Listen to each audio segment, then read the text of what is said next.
The phone rang at 2:14 a.m. Bumpy Johnson didn't move for 3 rings. When he finally lifted the receiver, he heard something he'd never heard before. Billie Holiday crying, not singing sad.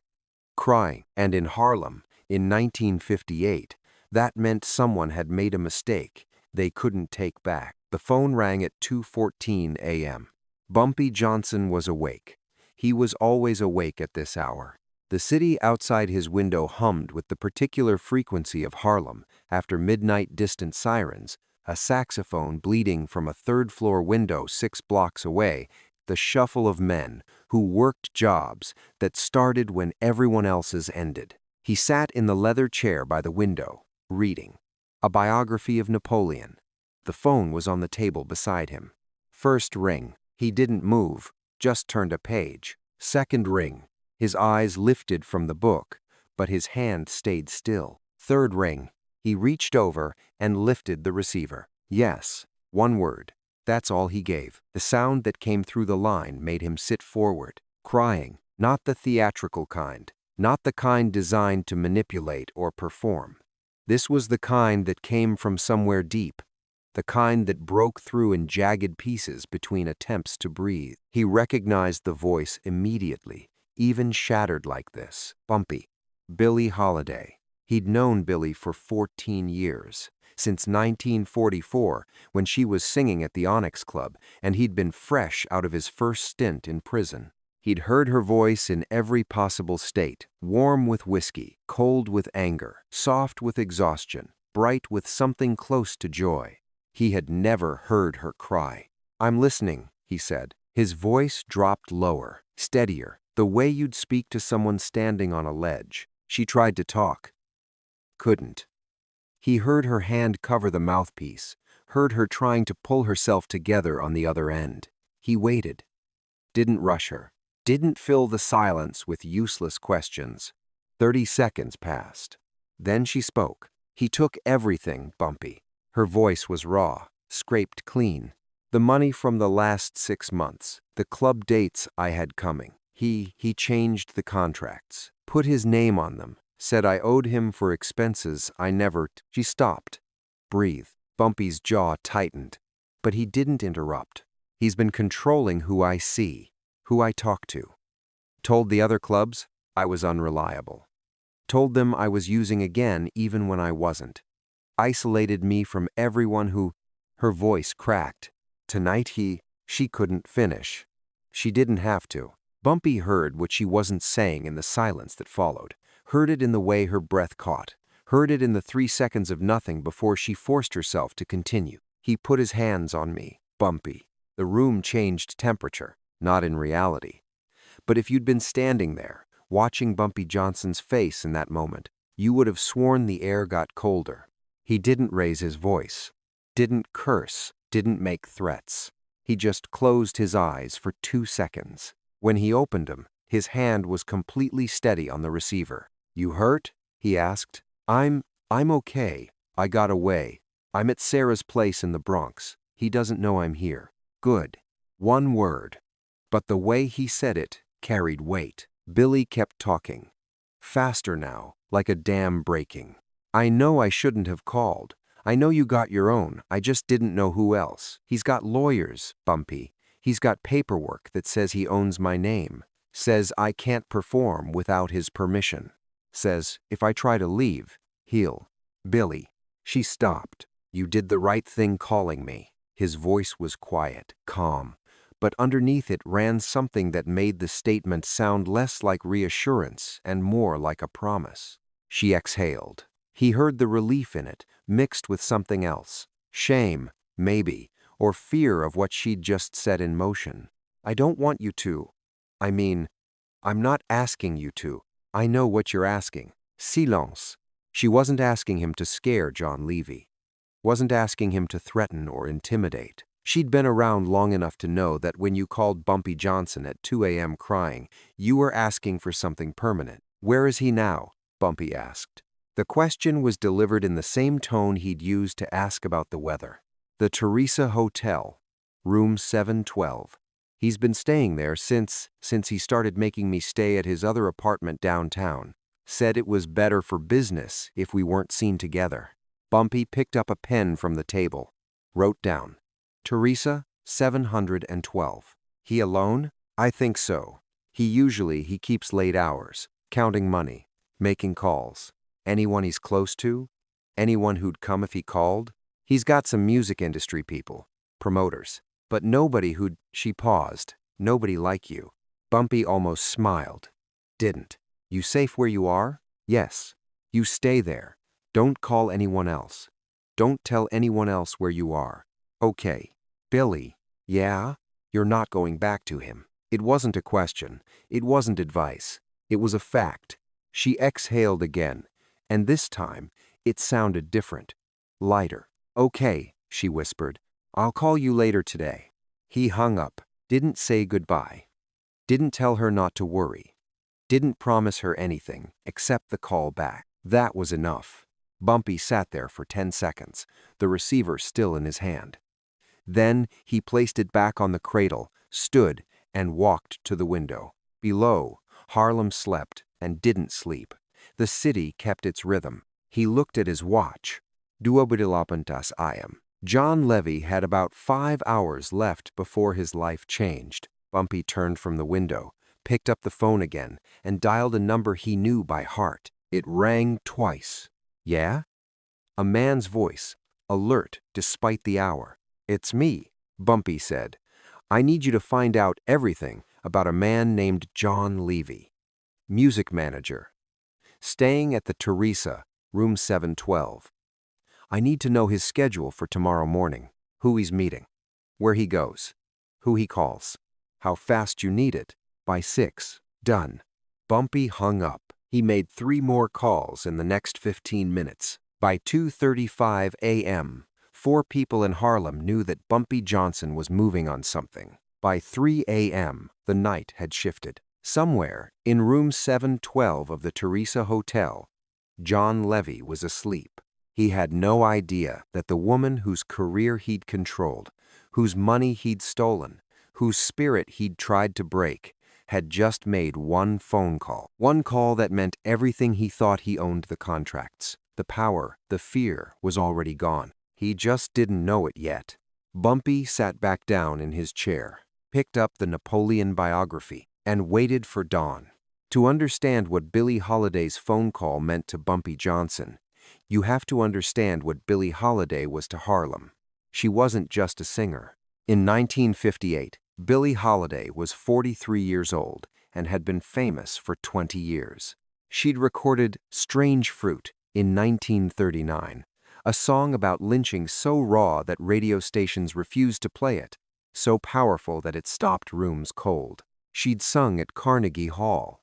She'd been on magazine covers. She'd made white audiences uncomfortable and black audiences proud. But fame hadn't protected her. Nothing had. She'd been arrested for narcotics in 1947, served 10 months in a federal prison in West Virginia, lost her cabaret card, the license she needed to perform in New York City clubs. The same city that had made her a star now told her she couldn't sing in it. Except in Harlem. Harlem didn't care about cabaret cards. Harlem had its own rules, and Bumpy Johnson helped write them. He'd first met Billie in 1944 at a small club on 133rd Street. She'd just finished a set. He'd been sitting in the back, watching.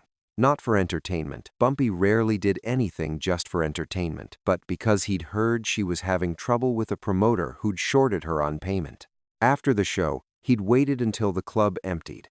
Then he'd walked backstage. She'd been sitting alone in a dressing room barely big enough for a chair and mirror, counting bills on her lap. When she looked up and saw him, she didn't flinch, didn't smile, just watched him with those eyes that had already seen too much. "You Bumpy Johnson," she'd said. "Not a question. I am. You hear about Eddie? Eddie Malone. The promoter. I'm here to make sure Eddie understands his mistake." She'd studied him for a long moment. Then she'd folded the money, $63, half of what she'd been promised, and tucked it into her purse. "I don't need charity," she'd said quietly. Not offering charity, offering respect. That word hung in the air between them. Respect. Something Billie Holiday had been denied by almost everyone who'd ever made money off her voice. Why? She'd asked. Bumpy had looked at her directly. No performance, no charm, because what you do matters. And people who matter get protected in Harlem. She'd held his gaze, then nodded once. By the next morning, Eddie Malone had paid her the full amount, plus interest, plus an apology. That's how it started. Over the years, they'd developed something that wasn't quite friendship. Bumpy didn't have friends in the traditional sense, but was deeper than business. Mutual respect built on mutual pain. They both knew what it meant to be talented and targeted, to be famous and still vulnerable, to carry trauma that no amount of success could erase. Billie had been raped at 10 years old, sent to a reform school that treated her like a criminal for being a victim. Her mother had died in 1945. Her father had abandoned her. Every man she'd loved had hurt her, used her, or left her. Bumpy had been sent to prison at 24, had watched his own community get carved up by Dutch Schultz and the Italian mob, had spent years fighting to keep Harlem from being colonized by people who saw black bodies as products. They both understood that survival wasn't the same as safety, and they both understood that sometimes you needed someone willing to do what others wouldn't. Bumpy had protected Billie 3 times before tonight. The first time was Eddie Malone in 1944. The second was in 1948. Right after she'd gotten out of prison, a club owner in Brooklyn had tried to force her to perform for free, saying her criminal record meant she should be grateful for any stage. Bumpy had visited that club owner personally. The man had not only paid Billie double, he'd apologized in writing. The third time was in 1952. A reporter had written a profile calling her a tragic junkie and implying she was finished. The article had been vicious, personal, designed to destroy what was left of her career. Bumpy didn't touch the reporter. He didn't have to. He just made sure that reporters' sources dried up, that doors closed, that the man understood he'd made Harlem's queen cry in print. The reporter moved to Philadelphia 6 months later. But this, what John Levy had done, this was different. This wasn't a one-time slight. This was systematic. John Levy had entered Billie's life in 1951. He'd presented himself as a manager who could revive her career, get her back on stage, handle the business so she could focus on the music. She'd been desperate enough to believe him. Within a year, he'd taken control of everything: her contracts, her money, her bookings, her name. He'd convinced her to sign documents she didn't fully understand, documents that gave him power of attorney, documents that made him the legal owner of Billie Holiday as a business entity. Then he'd started isolating her, told her which friends she could see, which musicians she could work with, kept her dependent on him for money, her own money, doling it out in small amounts while he kept the rest. When she tried to push back, he'd spread rumors, told club owners she was unreliable, told booking agents she was using again, even during stretches when she'd been clean. He'd sabotaged her comeback before it could start. And tonight, he'd done something worse. Tonight, he'd reminded her that he didn't just control her career. He thought he controlled her. That's what Bumpy heard in her voice on the phone. Not just fear, not just anger. The sound of someone realizing they'd been trapped so slowly, so carefully, they hadn't noticed until the cage was locked. Billie Holiday had survived poverty, rape, prison, addiction, racism, and an industry that chewed up black women and spit them out. But she'd called Bumpy crying. That meant John Levy had crossed a line that couldn't be uncrossed. In Harlem, there were rules. You could be ruthless. You could be ambitious. You could fight for territory and money and power. But you didn't put your hands on Billie Holiday. You didn't steal from the woman who'd sung Strange Fruit while white audiences sat in hostile silence. You didn't break the spirit of someone who'd given Harlem her voice when no one else would listen. John Levy didn't understand those rules. He'd come from outside, saw Billie as an asset, saw Harlem as a market. He thought money and contracts and legal paperwork made him untouchable. He didn't understand that in Harlem, there was a power structure older and deeper than anything written on paper. And at the top of that structure sat Bumpy Johnson. At 4:30 a.m., Bumpy received the first callback. John Levy's schedule: breakfast meeting at 9 a.m. with a record executive at a diner on 125th Street. Then back to the Teresa by 11 a.m. to meet with Billy, except Billy wouldn't be there. Bumpy made a note. At 5:15 a.m., the second callback came. Levy's finances: 3 bank accounts, 2 in his name, 1 in Billy's name that only he could access. Total, approximately $47,000. Most of it Billy's earnings from the past 3 years. Bumpy's expression didn't change, but his hand tightened slightly on the pen. At 6 a.m., the third callback. Levy's associates, mostly music industry. A few lawyers. No one with real muscle. No one who'd stand with him if things got serious. Bumpy hung up. He stood, walked to his closet, and dressed carefully. Gray suit, white shirt, simple tie. He looked in the mirror. The man looking back was 53 years old. Calm, controlled. A man who'd spent 30 years making sure Harlem stayed Harlem. John Levy had hurt someone under Bumpy's protection, had stolen from her, controlled her, put his hands on her, and in doing so, he'd made a mistake that no amount of money or legal paperwork could fix. By dawn, Levy would understand that. Bumpy checked his watch. 9:47 a.m. He picked up his hat and walked toward the door. Harlem was waking up, and John Levy's last peaceful morning was almost over. 2:30 a.m. Bumpy sat at his kitchen table with a cup of black coffee and a notepad. The notepad had 3 things written on it. Teresa, 712. John Levy, Billy safe. He drank the coffee slowly. Let the silence of his apartment settle around him. This was how Bumpy Johnson operated. No rushing. No emotion clouding judgment. No moving until he understood every angle. Men who acted on impulse made mistakes. Men who made mistakes ended up dead or in prison. Bumpy had been to prison twice. He didn't plan on a third time. So he sat, thought, planned. John Levy had been stealing from Billy for years, had isolated her, controlled her, and tonight had put his hands on her. The question wasn't if Bumpy would handle it. The question was how. He could have Levy hurt. That was simple. 1 phone call, and by tomorrow morning, Levy would be in a hospital, or worse. But that wasn't clean. Violence left trails, hospital records, police reports, questions.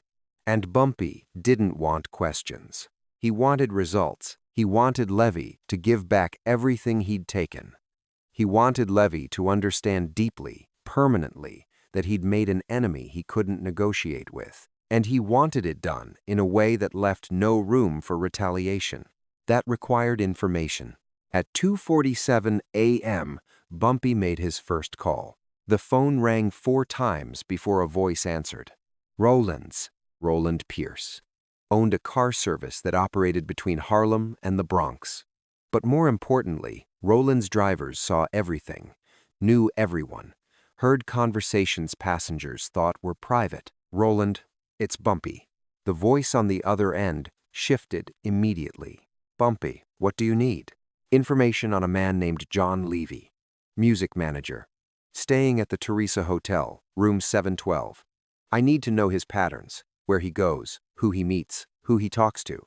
When you need this, by 6. Silence for 2 seconds. I'll make some calls. Appreciate it. Bumpy hung up. He took another sip of coffee, checked his watch. 2:05 a.m. 3 hours and 9 minutes until sunrise. At 3:15 a.m., he made the second call. This one went to a man named Vincent Price, no relation to the actor. But the name had caused enough confusion over the years that Vincent had learned to use it to his advantage. Vincent worked at the Teresa Hotel. Night desk manager. Had been there for 12 years. He answered on the first ring. Teresa Hotel. How may I? Vincent.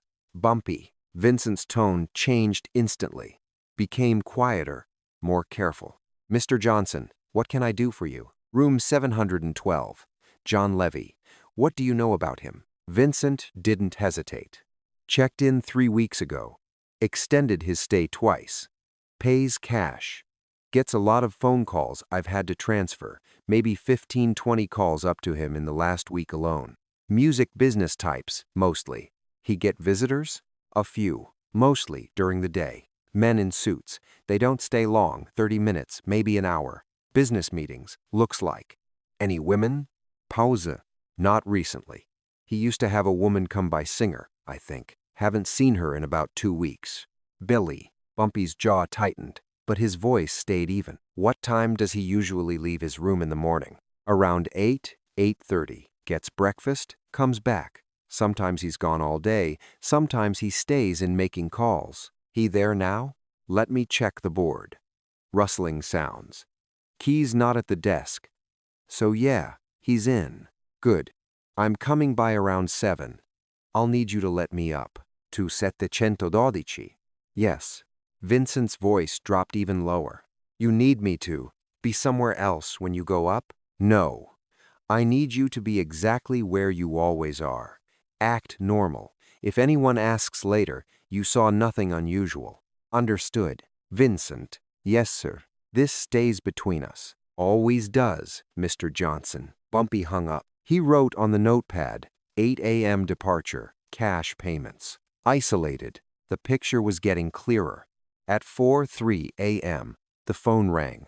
Bumpy picked it up. Yes. It's Roland. Got what you need. Bumpy pulled the notepad closer. Go ahead. John Levy. Been managing Billie Holiday for about 7 years. Word is he's got legal control over her contracts, power of attorney, ownership of her stage name, the whole thing. He's been booking her at smaller venues, taking a 60% cut. Standard manager rate is 15, maybe 20. Bumpy's eyes narrowed. Where's the money going? 3 bank accounts, 2 under his name at First National on 145th, 1 under Billie's name at the same bank, but he's the only one with access. My guy at the bank says there's about $47,000 total across the 3 accounts. Bumpy wrote, $47K, First National, 145th. What else? He's got a meeting tomorrow morning, 9 a.m., at Thompson's Diner on 125th. Meeting with a record executive named Paul Wexler. Supposed to be discussing Billie's next recording session, except word is Billie doesn't know about the meeting. Bumpy's hand paused over the notepad. Levy was still making deals using Billie's name, even after last night. Anything else? One more thing. Levy's been telling people Billie's unreliable. Using again. Says she's difficult to work with. My driver heard him say it 2 days ago in the back seat. He was on the phone with a club owner in Philadelphia, trying to renegotiate her fee downward. Bumpy closed his eyes briefly. Levy wasn't just stealing Billie's money. He was destroying her reputation to keep her dependent. Good work, Roland. You need anything else, you call. I will. Bumpy hung up. He sat back in his chair and looked at the notepad. The full picture was there now. John Levy had built a cage around Billie Holiday. Financial control, legal control, social isolation, reputation, destruction. And when she'd tried to push back, he'd gotten physical. That was the mistake. Everything else, the contracts, the money, the manipulation Bumpy could have let play out, could have advised Billie, connected her with lawyers, helped her find another path. But the moment Levy put his hands on her, it became personal. Not because Bumpy was sentimental, because in Harlem, there were rules about how you treated people under protection, and John Levy had broken every single one. At 5:30 a.m., Bumpy made his third call. Marcus. Yeah. The voice was thick with sleep. Need you and James at the Teresa Hotel by 6:30. Side entrance. Wait for me. Marcus woke up fully. What are we doing? Waiting. That's it? For now. Armed? No, this isn't that kind of visit. Pause. Understood. We'll be there. Bumpy hung up. He made a fourth call, this one to a man named Perry who worked as a courier between Harlem and downtown Manhattan. Perry knew people in the legal world, clerks, paralegals, lawyers who took cash for discreet work. Perry, I need a lawyer who can draw up contract releases and bank authorizations, clean paperwork, fast turnaround, willing to work today. How fast? By this afternoon. I know a guy, Harry Steinberg, works out of an office on Amsterdam. He's expensive, but he's quick. Set it up. Tell him I'll call him by noon with details. Done. Bumpy hung up. He looked at the notepad again. Everything was in place. By 6 a.m., he knew where Levy was, what Levy had stolen, who Levy was meeting, how to undo the legal damage, who would be with him when he walked into room 712. Now, all that was left was the execution. Bumpy stood and walked to the bathroom. He shaved carefully. Hot water, straight razor, steady hand, looked at himself in the mirror. 53 years old, gray showing at his temples, lines around his eyes, but the eyes themselves were clear, focused. He rinsed his face, dried it, and went to his bedroom. Put on a fresh white shirt, gray suit, pressed, simple black tie, checked the fit in the mirror. He looked like a businessman, a professional, not a man about to upend someone's life. That was intentional. At 6:35 a.m., he poured himself a second cup of coffee and sat by the window. Outside, Harlem was waking up. Early risers heading to work. Shop owners opening their doors. The city beginning its daily rhythm. 7 blocks south, John Levy was still asleep in room 712 of the Teresa Hotel, still counting Billy's money in his dreams, still thinking he was untouchable, still believing that contracts and lawyers and legal paperwork made him safe. He had one more hour of that belief, one more hour before Bumpy Johnson knocked on his door. Bumpy sipped his coffee and watched the sun rise over Harlem. He wasn't angry. Anger was inefficient. He was simply resolute. John Levy had made a choice last night when he put his hands on Billie Holiday, and now Bumpy was going to show him what that choice cost. At 6:58 a.m., Bumpy finished his coffee, put on his hat, and walked out the door. By 7:12 a.m., he was standing outside the Teresa Hotel. Marcus and James were waiting by the side entrance, exactly as instructed. They nodded to him. Didn't speak. Bumpy looked up at the building. 7th floor, room 712. He checked his watch. 2:14 a.m. John Levy had about 1 minute left before his world changed. Bumpy walked through the front entrance. Vincent was at the desk. Their eyes met briefly. Vincent nodded toward the elevator. Bumpy walked past without a word. The elevator operator, an older man named Samuel who'd worked there for 20 years, didn't ask what floor. He just pressed 7. The doors closed, and the elevator began to rise. The elevator stopped on the 7th floor at exactly 7:16 a.m. The doors opened with a soft chime. Bumpy stepped out into a hallway that smelled like old carpet and cigarette smoke. The Teresa Hotel was elegant by Harlem standards, but it was still. Harlem still carried the weight of 1,000 stories in its wall. Room 712 was at the end of the hall on the left. Bumpy walked toward it. Steady pace. No hesitation. Marcus and James had come up the back stairwell and were standing at the opposite end of the hallway, positioned where they could see both the elevator and Levy's door. Insurance, in case Levy tried to run, in case someone else showed up. But Bumpy didn't expect either. He reached room 712 and stopped, put his ear close to the door. Silence inside. No movement, no voices. Levy was either still asleep or just waking up. Bumpy checked his watch one more time. 2:00 a.m. Then he knocked. Twice. Not loud, not soft. Just firm enough to wake someone up without startling them into panic. And then he waited. Inside the room, John Levy opened his eyes. He'd been dreaming about something he wouldn't remember in 5 minutes. Something pleasant. His mind was still half submerged in sleep when the sound of knocking pulled him to the surface. He lay there for a moment, disoriented. Knocked again. He sat up, rubbed his face. Yeah, I'm coming." His voice was rough. He looked at the clock on the nightstand. 2:17 a.m. Who the hell was knocking this early? He swung his legs out of bed, stood, grabbed the hotel robe from the chair. It was wrinkled, stained with coffee from 2 days ago. He tied it around his waist and walked to the door. Didn't bother checking the peephole.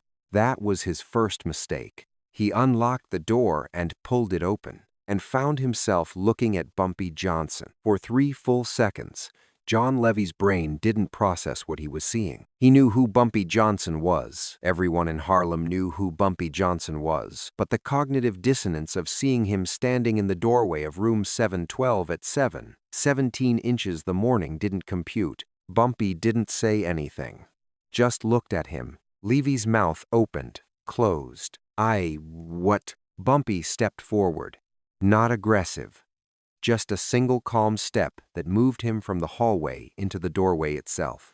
Levy stepped back automatically, and that was his second mistake, because once Bumpy was inside the threshold, the dynamic shifted. Bumpy reached behind him and closed the door. Softly, the click of the lock sounded louder than it should have. Levy found his voice. "What are you? What is this? What do you want?" Bumpy still didn't answer.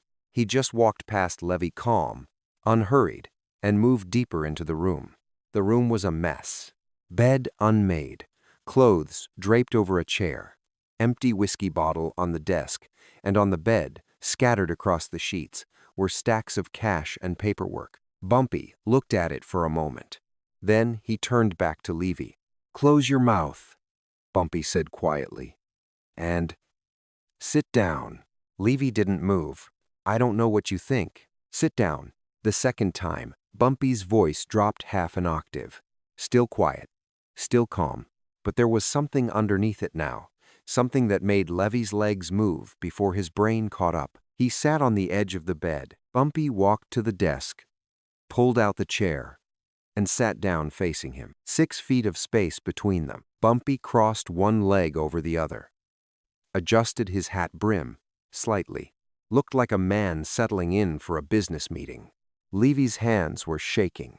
"Look, if this is it's about Billie." Levy stopped talking. His face went through several expressions in quick succession. Confusion, recognition, fear.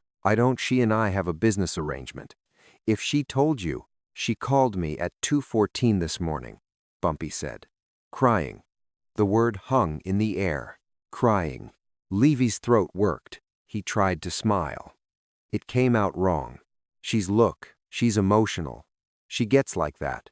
We had a disagreement, but it's nothing that you put your hands on her. Not a question."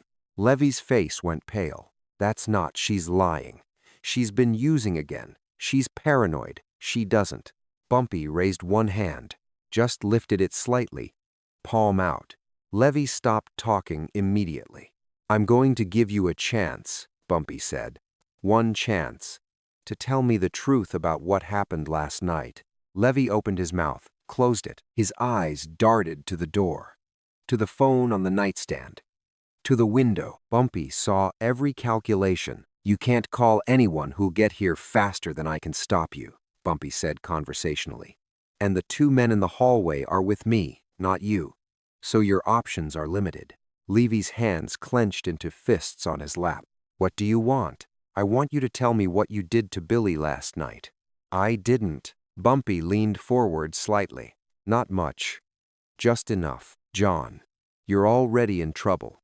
Lying makes it worse." Silence. Levy looked at the floor. His jaw tightened. When he finally spoke, his voice was defensive, resentful. "She was threatening to leave. Said she wanted out of our contract. I told her she couldn't. I own the rights to her name, her bookings, everything. She started yelling, saying I stole from her. I didn't steal anything. I managed her. I built her career back up after she got out of prison. She owes me." "So you hit her." "I didn't hit her. I grabbed her arm, told her to calm down. She pulled away, started crying, and ran out. That's it. That's all that happened." Bumpy studied him for a long moment. That's all? Yes. Bumpy nodded slowly. Then he stood up. Levy flinched, but Bumpy didn't move toward him. He walked to the bed and looked down at the money scattered across it. How much is here? Bumpy asked. I don't, maybe 3,000. Billy's money? Levy hesitated. It's our money, from gigs I booked for her. Bumpy picked up one of the stacks, riffled through it with his thumb. You take 60% of her earnings. Not a question. Levy's eyes widened slightly. That's our agreement. Standard manager rate is 15 to 20%. She's high maintenance. The risk is higher. I have expenses. You have 3 bank accounts, Bumpy continued, his voice still calm. 2 in your name. 1 in hers that only you can access. Total of $47,000. Most of it her money. Levy went completely still. How do you? You've been spreading rumors that she's unreliable, that she's using again, telling club owners to lower her fee. Levy's face was white now. You isolated her from her friends, controlled who she could see, who she could work with. Bumpy set the stack of money down, turned to face Levy. And last night, when she tried to leave, you grabbed her, made her afraid. He took 1 step closer. Do you understand what you did? Levy's voice came out as a whisper. It's just business. Bumpy's expression didn't change, but the temperature in the room dropped. Business, Bumpy repeated softly. He looked at Levy for a long moment. Then he sat back down in the chair. Hold it closer this time. Now he was 4 feet away instead of 6. Let me explain something to you, John. Billie Holiday is not just business. She's not an asset you own. She's not a product you manage. His voice was quiet, almost gentle. She's a woman who survived things you can't imagine, who gave Harlem her voice when no one else would, who sang songs that made white people uncomfortable and black people proud. He leaned forward, and you thought you could steal from her, control her, put your hands on her. Levy tried to speak.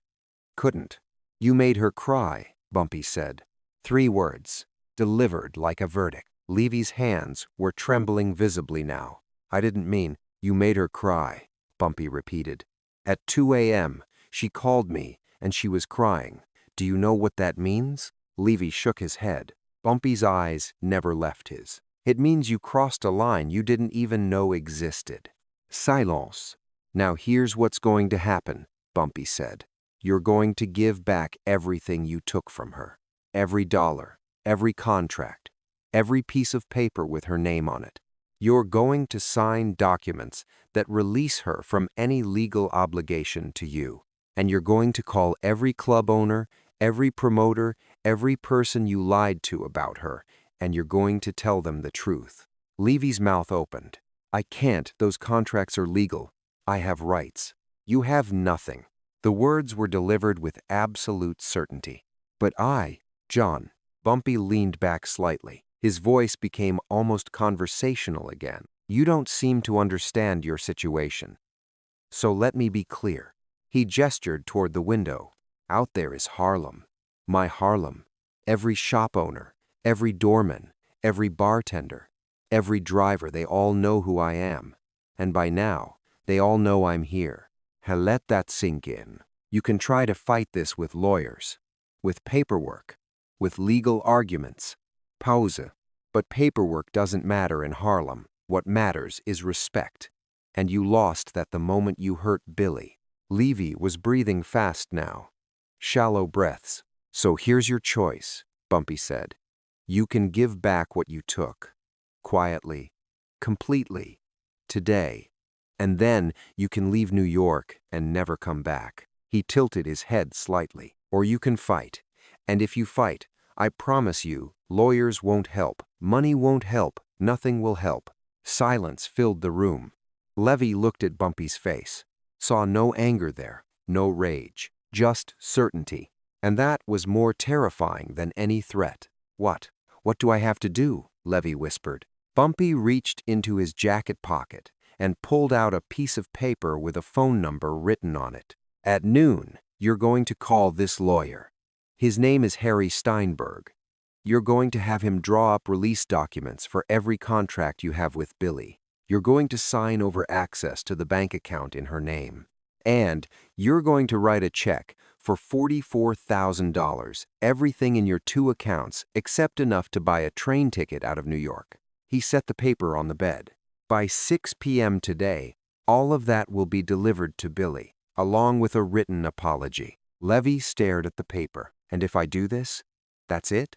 You'll leave me alone? Bumpy stood up. If you do this, you get to leave New York breathing. That's the deal. He walked toward the door, stopped with his hand on the knob, turned back. One more thing. Levy looked up. You made her cry. Bumpy's voice was soft. Don't ever forget that. He opened the door and walked out. The door closed behind him with a soft click. John Levy sat on the bed, surrounded by money that was no longer his, in a room that suddenly felt very small. His hands wouldn't stop shaking. Outside in the hallway, Bumpy walked past Marcus and James without a word. They fell into step behind him. The elevator doors opened. They stepped inside. As the elevator descended, Marcus spoke quietly. He going to do it? Bumpy's expression was neutral. He'll do it. How do you know? Bumpy looked at his reflection in the polished elevator doors. Because he's not stupid enough to die for $47,000. The elevator reached the ground floor. The doors opened, and Bumpy Johnson walked out into the morning light. Bumpy didn't go home. He walked 3 blocks north to a diner on 129th Street. Small place. Red vinyl booths. Coffee that tasted like it had been sitting since yesterday. He sat in the back booth facing the door, ordered coffee and toast, and waited. Marcus and James sat 2 booths away, close enough to respond if needed, far enough to give him space. At 8:45 a.m., Bumpy pulled out a cigarette, lit it, let the smoke curl toward the ceiling. He was thinking about Billie, about the sound of her voice on the phone at 2:14 a.m., about every time he'd seen her perform over the years, the way she could make a room go completely silent with just her voice, the way she carried pain in every note but never let it break her. Until last night. Last night, something had broken, and John Levy had been holding the hammer. Bumpy took a drag from the cigarette. By now, Levy would be sitting in that hotel room, staring at the piece of paper with Harry Steinberg's number on it, doing calculations in his head, weighing options, trying to figure out if there was a way to keep the money, keep the control, keep the power. There wasn't, but men like Levy always took time to accept that. At 9:30 a.m., the diner phone rang. The waitress answered, listened, then looked at Bumpy. Call for you, Mr. Johnson. Bumpy walked to the counter and took the receiver. Yes, it's Vincent, from the Teresa. Go ahead. Levy left his room about 20 minutes ago. Looked shaken. He made 3 phone calls from the lobby before he left. I couldn't hear much, but one was to a lawyer. I heard him say the name Steinberg. Bumpy's expression didn't change, but something settled in his chest. Where'd he go? Got in a cab. Didn't say where. Good. Keep watching. If he comes back, let me know. Will do. Bumpy hung up, walked back to his booth. Levy was moving, making the calls.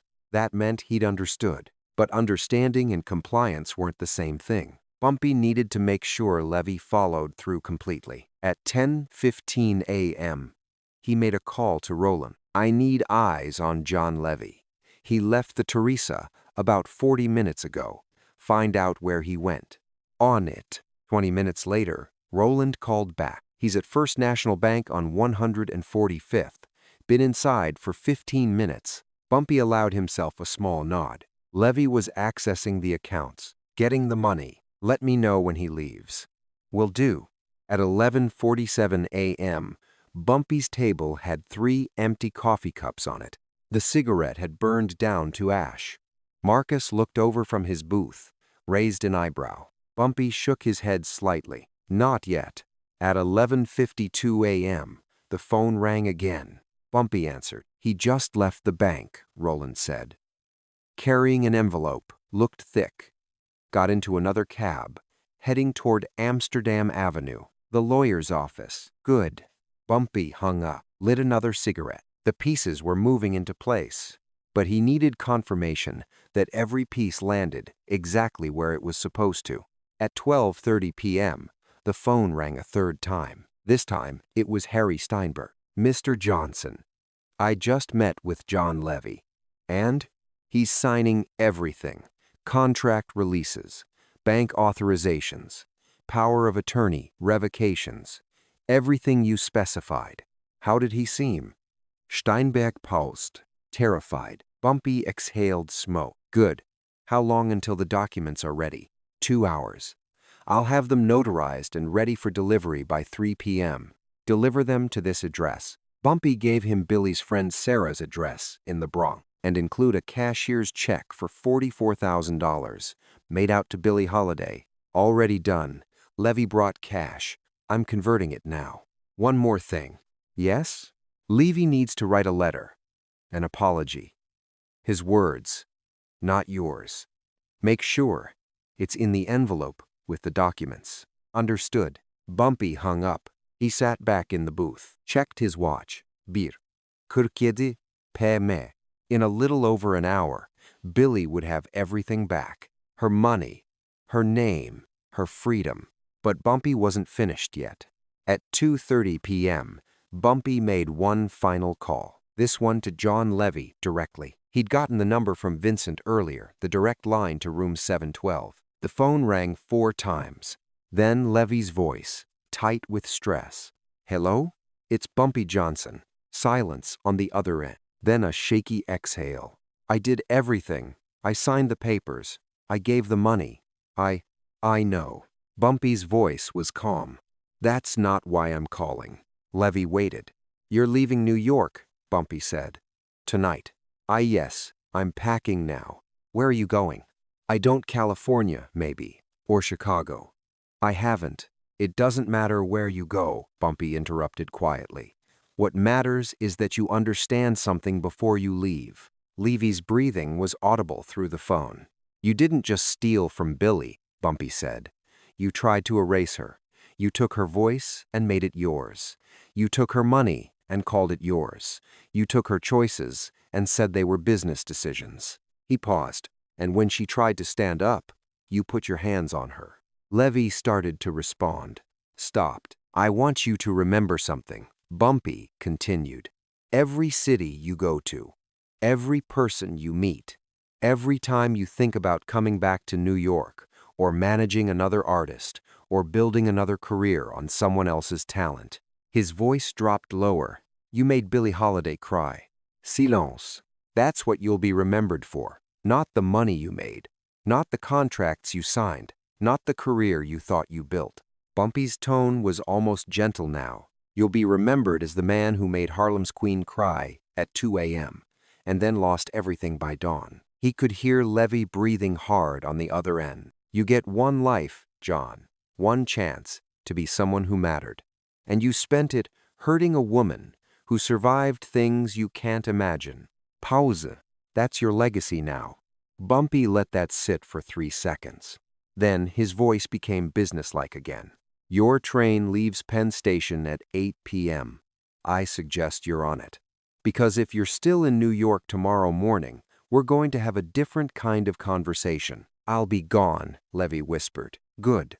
Bumpy hung up. He sat there for a moment, looking at the phone. Then he stood, put money on the table for the coffee, and walked toward the door. Marcus and James followed. Outside, Harlem was alive with afternoon energy. People on stoops, kids playing in the street, the sounds of life continuing the way it always did. Bumpy stood on the sidewalk for a moment, looked up at the sky. Then he turned to Marcus. "I need you to do something for me. Name it." At 3 p.m., Harry Steinberg is delivering documents to an address in the Bronx.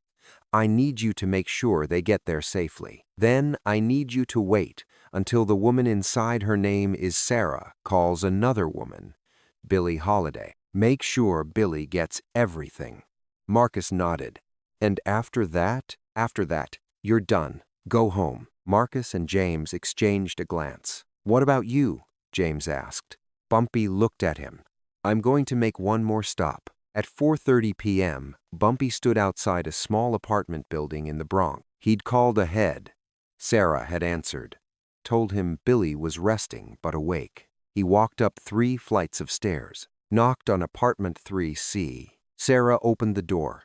Middle-aged woman, kind eyes, protective stance. Mr. Johnson. Sarah. She stepped aside to let him in. The apartment was small but clean. Billy was sitting on a couch by the window, wrapped in a blanket despite the warm day. She looked up when he entered. Her eyes were red, tired, but there was something else there now, something that hadn't been there at 2:14 a.m.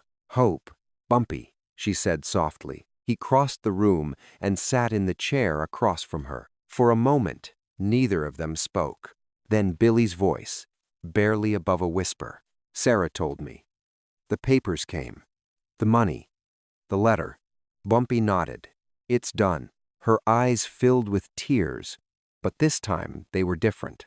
"I don't know how to, I can't. You don't have to say anything." She looked at him, really looked at him. "Why?" she asked. "Why did you do this?" Bumpy was quiet for a moment. Then he leaned forward slightly. "Because you matter, Billy. Your voice matters. Your music matters. And nobody gets to take that from you." A tear rolled down her cheek. "He took everything, and now you have it back." She nodded slowly, wiped her eyes. "What happened to him?" "He's leaving New York tonight. He won't be back." Billy exhaled shakily. "Good." They sat in silence for a few moments. Then Billy spoke again, her voice stronger now. "What do I do now?" Bumpy smiled slightly. "You sing." She almost laughed. "Almost. Just like that? Just like that." He stood up. "The contracts are void. The money's yours. Your name is yours. You're free." Billy looked up at him. "Thank you," she whispered. Bumpy put his hat back on. "You don't thank me for doing what's right." He walked to the door, stopped, turned back. "Billy." "Yeah?" "Next time someone tries to take something from you, you call me before it gets to 2 a.m. She smiled, a real smile this time. "I will." Bumpy nodded once, and walked out. By 8:47 p.m., John Levy was on a train heading west. He'd boarded at Penn Station with 1 suitcase and an envelope containing $300, all that remained of the $47,000 he'd had that morning. He found a seat in the back of the car, away from other passengers, kept his head down, didn't make eye contact with anyone. The train pulled out of the station, and New York City began to disappear behind him. He stared out the window at the lights fading into darkness. His hands were still shaking. They hadn't stopped since Bumpy Johnson walked out of room 712 that morning. Levy thought about the contracts he'd signed, the money he'd handed over, the letter he'd been forced to write 3 paragraphs apologizing to Billy, admitting what he'd done, releasing her from everything. The words had felt like pulling teeth, but he'd written them because the alternative was unthinkable. He touched his face, feeling the exhaustion in his bones. Somewhere in his mind, he tried to tell himself this was temporary, that he could rebuild in California or Chicago, that he could manage other artists, make other deals, climb back up, but every time he closed his eyes, he saw Bumpy Johnson's face. Heard that quiet voice. "You made her cry." 3 words that had dismantled everything he thought he'd built. John Levy would go on to live another 23 years. He'd try to manage other artists in Los Angeles. None of them lasted more than 6 months. He'd tell people he used to manage Billie Holiday. Most of them had never heard of him. He'd die in 1981, alone in a 1-bedroom apartment in Burbank. No obituary in the major papers. No one from the music industry at his funeral. Just a nephew who barely knew him and a lawyer handling the estate. He left behind $12,000 and a box of contracts that no longer meant anything. That was his legacy. By 9:30 p.m., Billie Holiday was sitting at Sarah's kitchen table with the documents spread out in front of her. Contract releases, bank authorizations, legal papers that said, in precise legal language, that she was free, and a cashier's check for $44,000. More money than she'd seen in 5 years. Money that had always been hers. She held the check in her hands and cried again. But these tears were different. Sarah sat across from her, holding her hand. "You okay, baby?" Billie nodded. "Yeah, I think I am." She looked at the letter John Levy had written, 3 paragraphs of apology that probably hurt him more than anything else. She read it once. Then she folded it up and put it in the envelope with the other papers. She'd never read it again. "What are you going to do now?" Sarah asked. Billie was quiet for a moment. Then she smiled. "I'm going to sing." 3 weeks later, Billie Holiday performed at the Apollo Theater. The show had been booked independently, her agent, her terms, her money. Word had spread through Harlem that she was free, that John Levy was gone, that Bumpy Johnson had handled it. The Apollo was sold out, standing room only. When Billie walked onto that stage, the applause was deafening. She stood there for a moment, letting it wash over her. Then she raised one hand, and the room went silent. "Thank you," she said simply. And then she sang. She opened with, "God bless the child. Them that's got shall get, them that's not shall lose." So the Bible said, and it still is news. Her voice was damaged. Years of hard living had taken their toll, but it was still hers, still carried weight, still made people feel something they couldn't name. In the back of the theater, Bumpy Johnson stood in the shadows. He'd come alone, didn't stay for the whole show, he never did. But he stayed long enough to hear her sing the first song, long enough to see her smiling, long enough to know she was going to be okay. Then he slipped out the back door and disappeared into the Harlem night. Billie Holiday would live another year after that night. She'd struggle with addiction, with health problems, with the weight of everything she'd survived. But she'd do it as a free woman. She'd record more music, perform more shows, make more money, her money, and she'd never let anyone control her again. On the 17th of July 1959, Billie Holiday died at Metropolitan Hospital in Manhattan. She was 44 years old, 70 cents in the bank, $700 taped to her leg, and a legacy that would outlive everyone who'd ever tried to take something from her. The story of what Bumpy Johnson did for Billie Holiday spread through Harlem like wildfire, not because Bumpy told anyone. He never did. But people talked. Vincent at the Teresa Hotel told someone. Roland's drivers told someone. Marcus and James told someone. And within a week, everyone in Harlem knew John Levy had hurt Billie Holiday, and by dawn, he was begging for mercy. The story became legend, got repeated in barbershops and bars, on street corners and stoops, got embellished, the way all good stories do. But the core of it stayed true. Bumpy Johnson had protected one of their own. Not with violence, though everyone knew he could have. Not with spectacle, though everyone knew he had the power. But with precision, with control. With the kind of justice that couldn't be written in law books. The kind of justice that said, in Harlem, there are rules, and if you break them, there are consequences. Years later, people would still talk about it. Young men trying to make their way in the world would hear the story and understand what real power looked like. Not loud, not flashy, not violent unless absolutely necessary. Just calm, certain, resolute. The story taught them, you protect your community. You respect those who carry your culture. You don't let people suffer in silence. And when someone crosses a line, you handle it, not with rage, with precision. Bumpy Johnson died on the 7th of July 1968. Heart attack. He was 62 years old. His funeral procession stretched for blocks.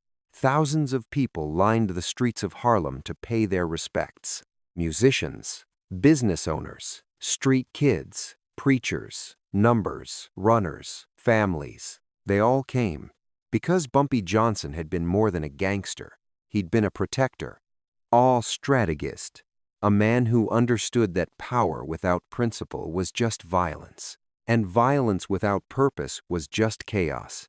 Among the mourners was an older woman, thin and elegant despite her years. She didn't speak to anyone, just stood in the back of the crowd, watching the procession. When someone asked who she was, a man standing nearby whispered, "That's Ethel. She sang with Billie Holiday back in the day. The woman stayed until the procession passed. Then she walked to a flower vendor on the corner, bought a single white gardenia, Billie's favorite flower, and laid it on the sidewalk where Bumpy's car had just passed. She didn't say a prayer, didn't cry, just touched the flower once and walked away. Decades later, historians would write about Bumpy Johnson. They'd document his criminal empire, his battles with the Italian mob, his time in prison, his connections to Malcolm X and other civil rights figures. But they'd miss something. They'd miss the quiet moments, the 2 a.m. phone calls, the strategic interventions that never made the newspapers, the way he moved through Harlem not just as a boss, but as a guardian. They'd miss the story of Billie Holiday and John Levy because there were no police reports, no court documents, no official record, just oral history, just stories passed down. Just the memory of a morning in 1958 when a man knocked on a hotel room door and changed someone's life with nothing but words and certainty. In 2024, a researcher would find a letter in a collection of Billie Holiday's personal papers. Undated, handwritten, never sent. It read, "To the man who gave me back my voice, I don't have words for what you did. Maybe there aren't words for it. You didn't just save me from John. You reminded me that I matter, that my music matters, that I'm worth protecting. I'll sing until I can't anymore, and every note will carry a piece of what you taught me. That power isn't about who you can hurt. It's about who you can protect. Thank you, Bumpy. Always, Billie." The letter would be displayed in a Harlem museum. Under it, a placard, "Billie Holiday, 1958. Written after Bumpy Johnson intervened to free her from an abusive management contract. People would read it and wonder about the full story, wonder what happened in that hotel room, wonder how one man's quiet intervention changed the course of a legend's life. The details would remain in shadow, but the truth would remain clear. On a night in 1958, Billie Holiday cried, and by dawn, justice was served. Not in a courtroom, not in the headlines, but in the way it mattered most, completely, permanently, and with the kind of precision that only comes from a man who understood exactly what power was for.